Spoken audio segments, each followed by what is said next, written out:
ఇగో దోస్తులు ఇక్కడ చూడండి మీరు ఈ చిత్రంలో మీరు చూస్తున్న చెట్టు వచ్చేసి తుమ్మ చెట్టు అండి. ఒకప్పుడు మన పెద్దలు తుమ్మ చెట్టు వేస్తారు బాగా పొలాలు గెట్టిపోతూ. ఆ గెట్లకు ఎన్ని తుమ్మ చెట్లు ఉంటే అంత విలువ అండి అప్పుడున్న పొలాలకి. అలాగే అక్కడున్న పొలాలు అద్దబందు తెగనట్టు కూడా ఈ చెట్లు వేసేటోళ్ళు.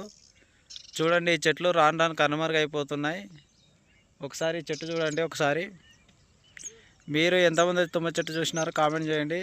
పల్లెటూరులో ఉన్న వాళ్ళకి ఇది చాలామందికి సుపరిచితమే కానీ పట్టణంలో ఉన్న వాళ్ళకి తెలియదు కదండి. అందుకొరకే తీస్తున్నాను ఈ వీడియో. చూడండి ఫ్రెండ్స్, తుమ్మ చెట్టు ఈ విధంగా ఉంటుంది. దీనిలో ముళ్ళు కూడా వచ్చేసి చాలా షార్ప్గా ఉంటాయి. చూడండి తుమ్మ చెట్టు చూడండి ఒకసారి. ఒకప్పుడు గెట్ల ఏంట వేస్తారండి పొలాల పట్ల వెనకడికి. సో మీరు ఏమైనా ఇలాంటి చెట్టుని మీ పొలాలలో కూడా చూసింటే కామెంట్ చేయండి. ఓకేనా friends, thank you to all. నా ఛానల్ సబ్స్క్రైబ్ చేయండి.